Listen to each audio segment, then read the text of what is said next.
Welcome to the Leadership Communication Expo, the virtual event that is giving you access to industry leaders who are sharing their simple, actionable, step-by-step strategies so you can fully embrace the leader you are meant to be, master conflict management, and create engaging and inclusive teams. My name is Tammy Dunnett, your host, and today with me I have Izabela Lushinska. She is an executive and leadership coach and a global workplace expert with over 15 years of experience in assisting and training leaders and teams of globally operating companies.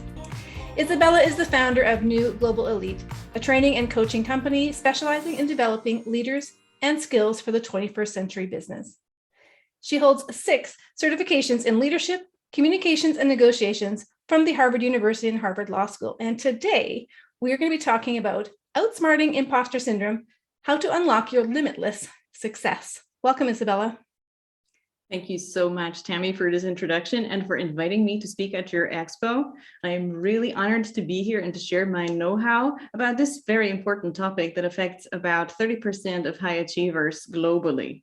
So hopefully your audience is going to learn some really important and useful tips and strategies how to deal with this problem. Oh, I have no doubt that they will definitely learn something from you today. And I was thinking earlier today, so it's funny because I think we often use the terms imposter syndrome when we're struggling, but I don't know if I'm always in the imposter syndrome, or if I'm just really coming up against something that's difficult and hard and challenging for me, and I'm kind of not moving forward. I thought we could start there maybe and talk about what it actually is. Yes.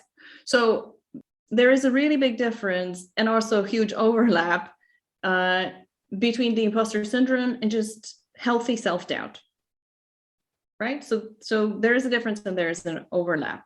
And so that's why maybe this is so confusing for many people. But imposter syndrome is a syndrome. This is a psychological issue that can be chronic and it can be really paralyzing. And so this is the difference, for example, to just healthy self-doubt. This will pass, right? So let's say you go into a new role, you get a new task, maybe you have a new position. Of course, it is healthy to have some self-doubt, right? There's some uncertainty that is natural, of course, because you are stepping into something new. So you've never done it before, you've never achieved anything in this area yet, right? You're going a step higher.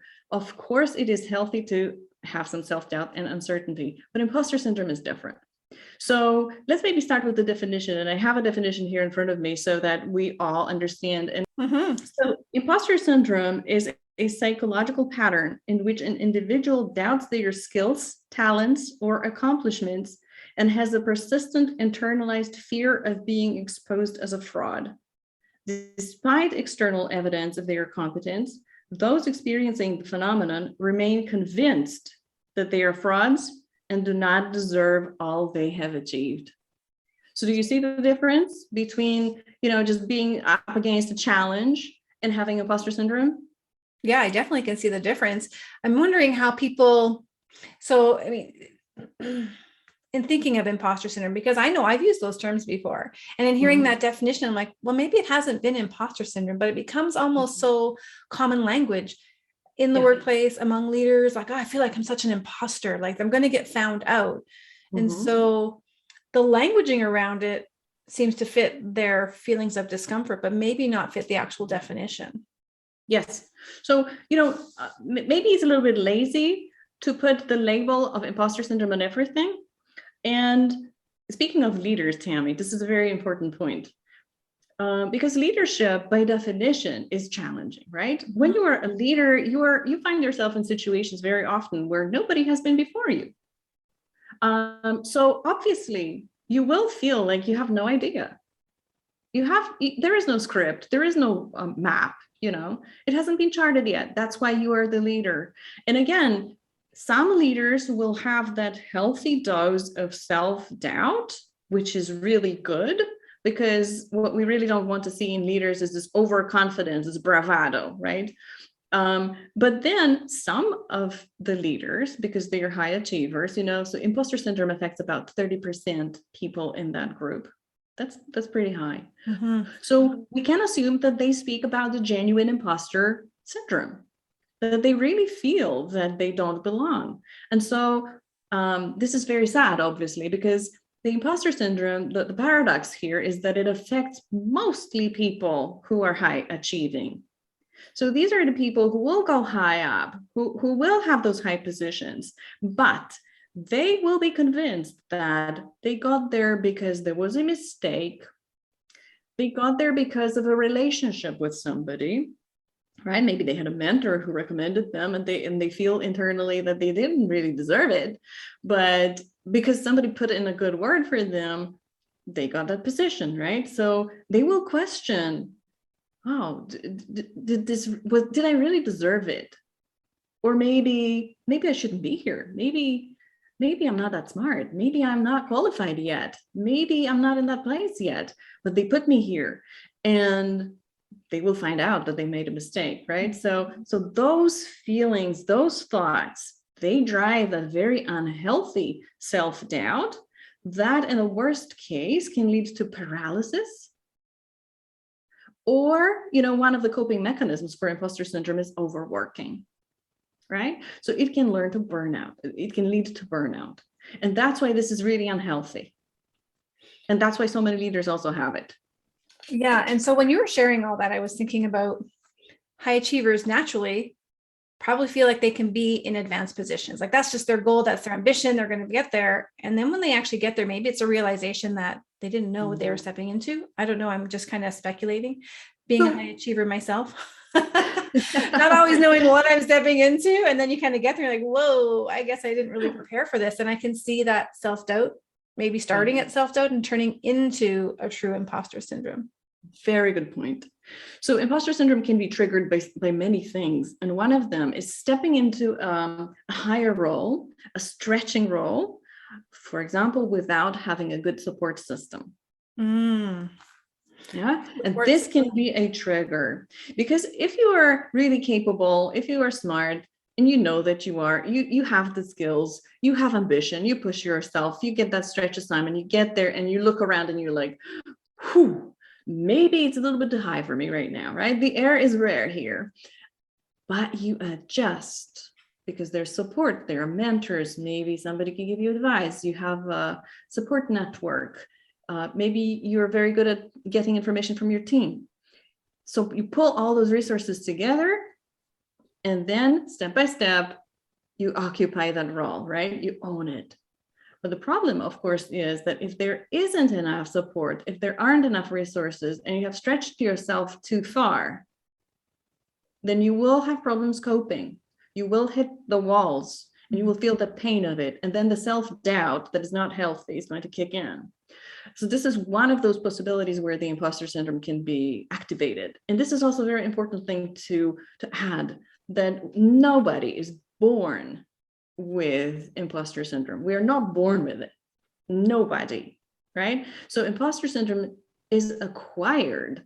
We acquire it, or we are put in situations where we develop it, right? And this stretch assignments where there isn't enough support, that's one of them. That sounds like, for organizations, a way to mitigate the negative effects of imposter syndrome, the financial costs related to imposter syndrome, would be to make sure that there is a good mentorship program for people moving into that stretch position for the very first time. Yes. So this is a very, very good mitigation strategy, that if you promote people, especially young people or people from minorities, right? And I would like to come back to this in a minute, but if you promote people like this, yes, give them support. Be prepared that they will have those moments of self-doubt that are healthy and natural.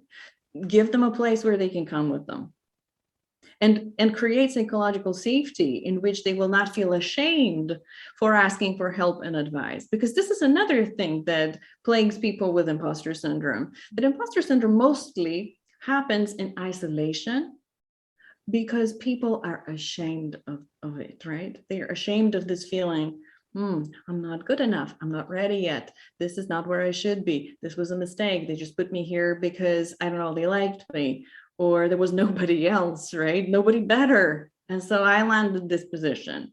But they're so ashamed of this that they don't speak about it, not to their mentors, not to anybody else. Well, and so that sounds like an ego-driven response, right? Being a high achiever, you measure your success by your outcomes, by what you produce, how well you get along with people, all those things, the number of initials behind your name or whatever that is, there's some sort of external validation.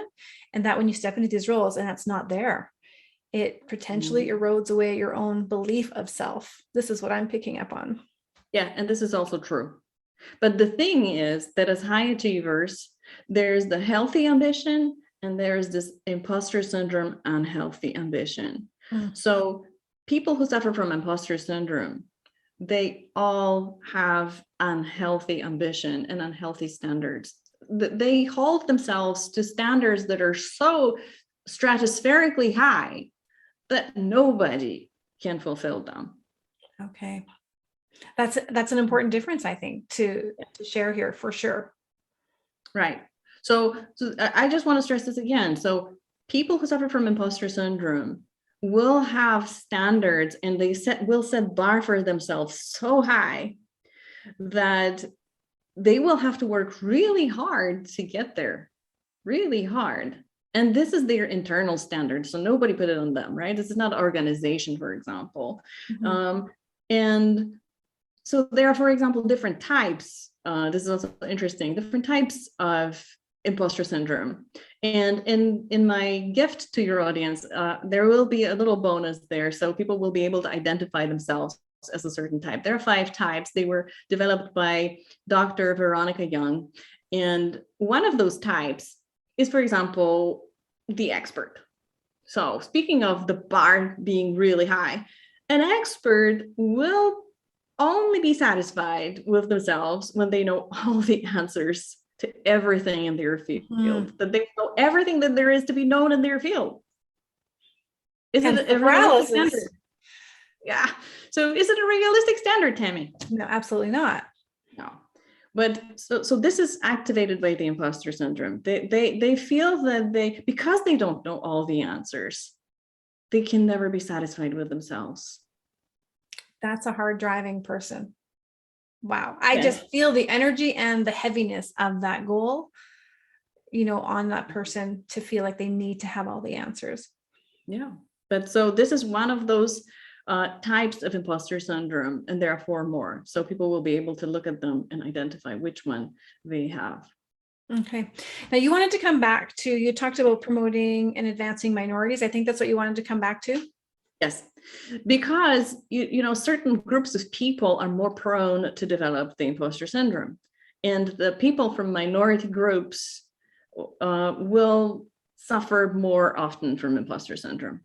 And this is something that leaders also need to understand and bear in mind. So you and I, we're both women, and still, even today, 21st century, there aren't enough women in leadership positions. And you know that I am a very strong advocate for women leadership. So let's take a look at this. When you have an environment that is mostly male, because the higher you go, the more male and more white the environment will become. So women, or women of color especially, are going to have that feeling, I don't belong here. So it is not only individual, and I really want to stress this very, very strongly here, that it is very often that organizations will push the responsibility for the imposter syndrome and everything that comes with it, all the negative things that come with it, to the individual. They will say, okay, this is an individual problem, and the solutions lay with the individual. It is not our issue. But I'm sorry, I'm not going to let the organizations off the hook here, because this is organizational issue. So if you create an environment in which minorities are not supported, in which minorities feel like, somebody did them a favor by giving them this position because they're a woman of color, for example. And so the company needed a token woman of color in this position, right? So if you do not give them fair opportunities, if you do not support them, if you do not promote them, so they naturally have more people like them so that they can compare themselves to and get support from and get wisdom from, you will create an environment in which people will develop imposter syndrome. Because clearly, imagine yourself, if you are in this kind of position and there's nobody like you, then one of the imposter syndrome symptoms is feeling alienated, feeling that you do not belong, that you are out of place. So even if you're physically out of place because you're the only one, is going to trigger, or it might trigger, there's very high potential for this imposter syndrome being triggered. So I would like to encourage, No, go ahead. So I just wanted to encourage leaders and organizations in general that they take stock of how they treat minorities. What is the culture? Is it the culture of psychological safety? Is it the culture of diversity? Is it truly the culture of diversity? Or do you have just token people? Mm-hmm. I was just going to share service. I was just going to share that we know ourselves through our interactions with others. That's the foundation of self-concept. And when you highlighted that lack of others who look like us and, we can role model and learn from, then I can see that being a significant role in how we see self, which leads to potentially this really career-changing syndrome, imposter syndrome. Mm-hmm. Yes. And when you add to it some working environments, Tammy, which systematically are discriminating, for example, with micro aggressions, as a woman, I've experienced that. I'm sure you have as well. When you add that layer where there are comments that are tolerated, that they happen in the open, they happen in meetings about you or about your group, your minority group, about your race, age, sex, whatever, the way you look, I don't know, you are going to feel very insecure. And you're going to feel not welcome. And you're going to feel that you do not belong. And you're going to question, what are you doing there in the first place? Whether you should even be there. All of these thoughts, and thoughts are very important in the imposter syndrome because they trigger it and they fuel it. So all these thoughts are going to pop up in your head. And if this happens regularly, you're a bullying expert, so you know that. If it happens over time, then it kind of becomes part of your identity.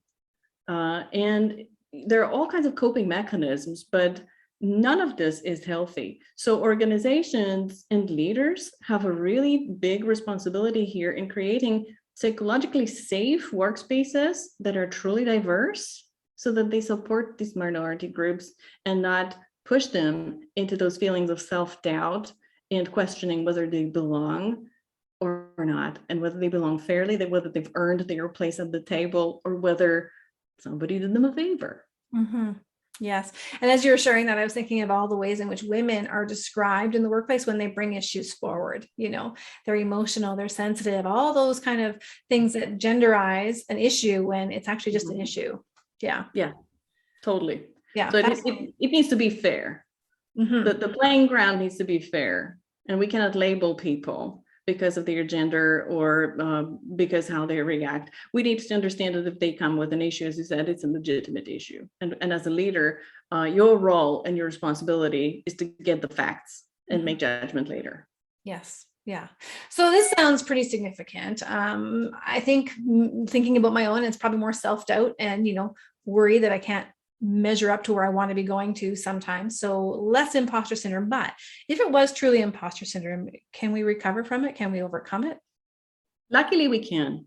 So as we said at the beginning, you are not born with it. This is not, the color of your eyes that you cannot change. It is just a set of beliefs. These are thought patterns that are automated in your brain. And so they run kind of like an operating system, right? So you can change that, you can disrupt them. And that is really, really good news. So how you can do it. The best way is to change the way you think about yourself. And this is the most effective one. And I know it sounds simplistic, but it really is the best way. So I can give you some techniques in a moment. Another way is to speak about it. Because as I said, imposter syndrome thrives in solitude because people are so ashamed of having these feelings and beliefs about themselves, right? That they would do almost anything rather than talk about it. But psychologists will advise that just opening up and talking about it and saying, I feel this way, is therapeutic, because 70% of population will have experienced this syndrome in their life at some point. That's a lot. That's a lot. That's a lot. So when 70% of people have experienced or will experience it, this is a known thought pattern for people. And they will usually say, oh yeah, I have felt this way. I know what you're talking about. And just by hearing this from other people, the person struggling with imposter syndrome will immediately feel like, whew, I'm not the only one. Yes. Yeah. The shoulders actually, down. Mm-hmm. Yeah, it's actually normal. Other people completely get it. It's not only me. Mm-hmm. So that's another way that you can treat the imposter syndrome. But there are many others. So for example, there's a strategy that was developed by a couple of psychologists. So Dr. Lisa and Richard, and I've written their name down, so I'm looking at it. Lisa and Richard Orby Austin. And I will be giving this resource also in the ebook that people can download at the end of this video. So they developed a technique called 3 C's. And those 3 C's are to clarify, to understand where your imposter syndrome came from, because it will always have an origin story. So you need to understand this. You need to understand your triggers, whether this is situation or thought, or maybe something that you hear, or something, or maybe unhealthy standard that you put for yourself, right? Or an ideal of performance that you hold. And then you change the narrative in your head. So as I said, you change the thoughts about yourself, but you can also change the language, how you speak about yourself. And they use a technique which I really love. It's called thickening the narrative. Because the imposter syndrome narrative is really simplistic. It's really black and white. It goes like this. I did this, so I am. I did this presentation poorly, so I am useless, right? I am stupid because I did this, or I said this, right? So it's really black or white. It's either or. It's either you're brilliant or you're dumb. So thickening the narrative is adding layers to it. And for example, saying, okay, this presentation really didn't go well compared to 50 others that I did this year that were really brilliant. And this presentation didn't go well because the equipment failed, or because somebody switched the slides in the last minute.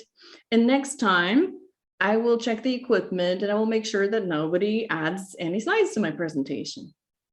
Right? So this is this paraphrasing, the changing of the narrative in your own story, how you speak about yourself and how you think about yourself. Powerful. And then, yes. So then they have the next step, the next C, which is called to choose. And you choose to speak about your experience of imposter syndrome, as we just said. You share with people that you trust, not with the whole world, right? It's just with maybe your mentor, maybe with your loved ones, maybe with your friend, maybe with your coach, right? And you say, okay, this is how I'm feeling. This is really terrifying and it's paralyzing for me. And then hear back, oh yeah, I know what you're talking about. Mm-hmm.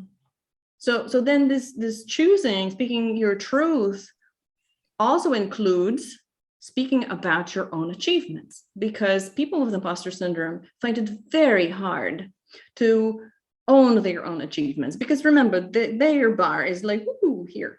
Yeah. So this technique teaches them to notice their achievements, no matter how small they are, to do it daily, to write a list, for example, and to celebrate in some way. It can be big things, it can be small things, it can be anything that you hold as an achievement, but you need to get that bar a little bit lower for that exercise, right? And so the last thing is to create. The last C is to create. And then what you create the support network. So for example, your coach, your mentor, somebody that you trust, your best friend, whoever you trust that you can talk about these symptoms that you're experiencing, right? And so those 3 C's is the strategy that will help you slowly get out of that imposter syndrome feeling. And I would like to stress the word slowly, because it's going to be a process, right? So as coaches, and I also listen to other therapists and psychologists, usually our experience is this, that the person experiencing the imposter syndrome would like to walk into a session feeling like an imposter and walk out of it not feeling like an imposter. Sounds good. Can you do it?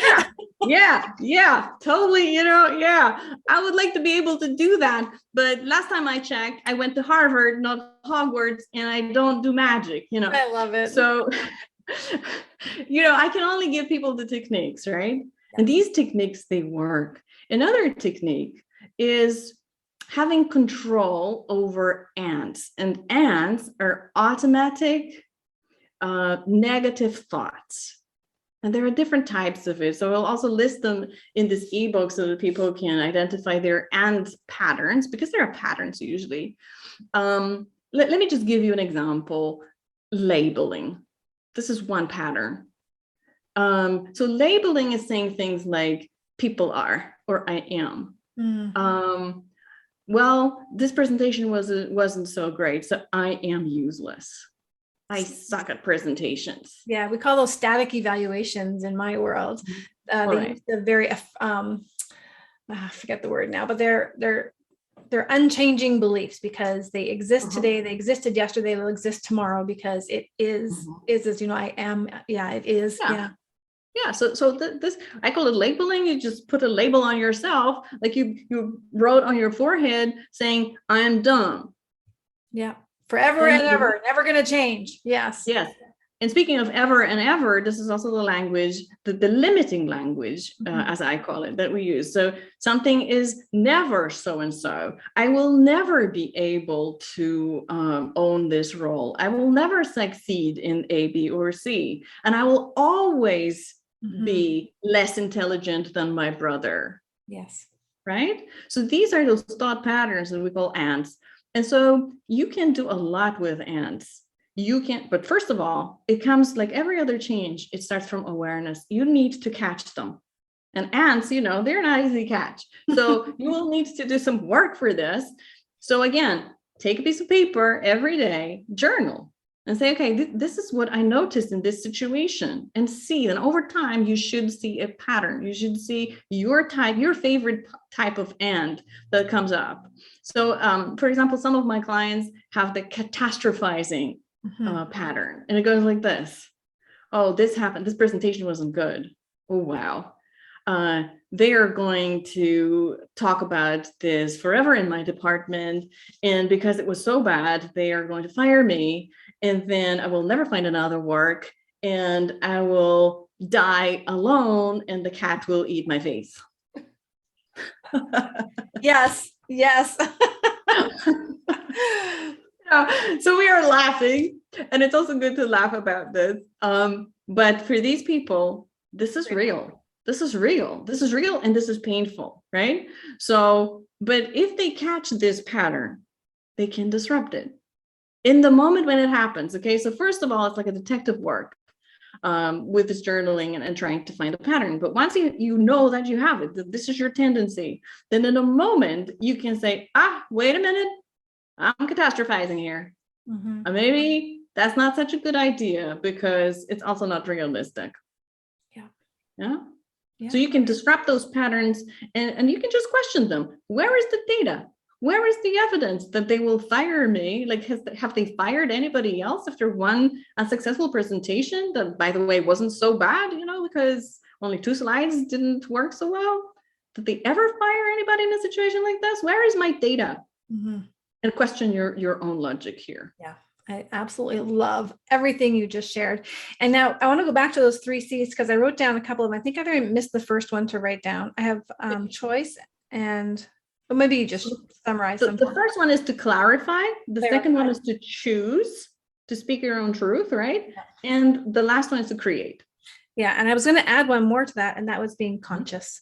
It's a conscious practice of being aware. So I just wanted to add that to there, because I'm like, you did mention it's work. You're going to have to be aware of this and practice this and capture these ants and switch them. Let's get rid of the ant problem. And I know that you love your C's. So yeah, absolutely. Put that 4th C there. Yeah, I do love my C's. Awesome. Well, this has been fascinating. And I think we could talk for a long time on this because it's certainly given me more information than I ever knew, to be honest, about imposter syndrome. I think I have been guilty of using it when I have just felt overwhelmed, challenged, unsure. And I've allowed those words to sit heavy, and kind of influence things. So is there anything you want to share before we wrap up our session here today? So I think maybe we haven't talked about one of those coping mechanisms that people with imposter syndrome develop. And I think this is really important for people, especially for your audience to hear, because one of those mechanisms is perfectionism. And why perfectionism? Well, because again, of those really high standards that people with imposter syndrome put for themselves, right? So like nothing is ever good enough. They will literally, some of them work themselves into burnout to create this perfect outcome. And there is no such thing as perfection. This is just a coping mechanism. I really want to stress that for everybody here to hear this. It is just a shield. Professor Brené Brown, she calls it a 20-ton shield that we drag with ourselves every day. And this creates such a friction, such an effort, such a resistance. So I think that there is a better way that we can treat the life energy that we have than to spend it on this useless chase of perfection, because there is no such a thing as perfection. And this is one of the most important things that people with imposter syndrome experience, the worst, I would say, the one that can drive them into burnout. So I wanted to caution people and also watch out for this. If you have those feelings that you feel that the only way that you can deserve that position, deserve that role, deserve that assignment is to work 10 hours, 15 hours a day, then please question that logic. Yeah. That's the burnout. That's lots of risks, both for developing and for being in imposter syndrome that you've shared with us today, and some amazing strategies to help people identify it and to, as you said, remove the ants from our workplace. Yes. And if I may add one more thing, speaking of overwork and burnout, this is where I see the role and responsibility for leaders, because again, there are many working environments that celebrate overwork. And this is nothing good. We drive our best people, because again, people who are high achievers experience burnout most often, but then we drive them through the organizational structure and the culture. We drive them into burnout. And so we might lose them. And so these environments will experience high turnover. And perhaps the leader should also take responsibility for supporting these people more as we start. This is what we started our interview. Instead of creating environments that drive them into destruction. Yes. That definitely made me think of a friend I just had a conversation with the other day, and her boss said to her, if I call you at 2 a.m, I expect your phone to be at the bed. Like, I expect you to answer my call when I call you. And I was like, wow, talk about creating an environment where, she'll burn out, she'll leave. That's just a surefire way to get people to leave. Exactly. Right. But those healthy boundaries and the organization's responsibility to set those. Amazing. Yeah. Okay. No, go ahead, finish.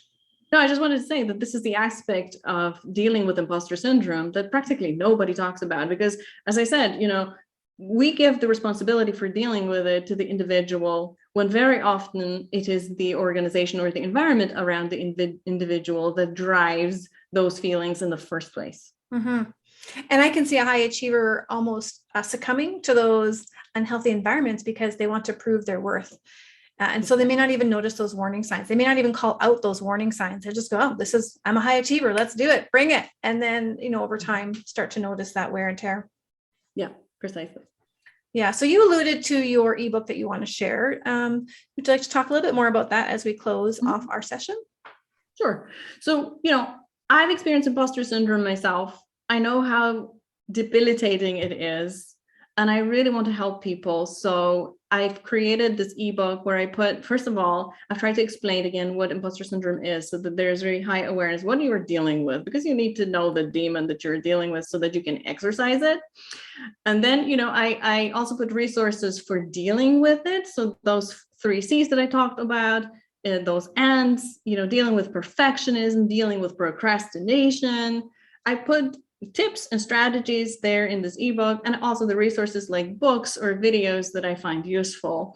And also there's this small bonus with 5 imposter syndrome types where people can, just for fun, but not only, identify themselves so that it's easier for them to deal with their own type of imposter syndrome. That sounds fabulous. I'll be downloading it myself for sure. And then give me feedback. Yeah, thank you so much for sharing your insights on this very important topic with our audience today. It's been an absolute pleasure to host you. Thank you so much, Tammy, again, for inviting me, and for hosting this very important topic, because we could have talked about many other things, because there are so many other important things for leaders to know. But I think this one touches so many people, and I'm really happy that we could discuss those tips and strategies, and also where it comes from, so that people really understand it and really can tackle it to the ground and overcome it. Yes. It's just been so important. Such a valuable conversation. Thank you so much. And for those who are listening, don't forget your download is in the link right below. So make sure you catch that.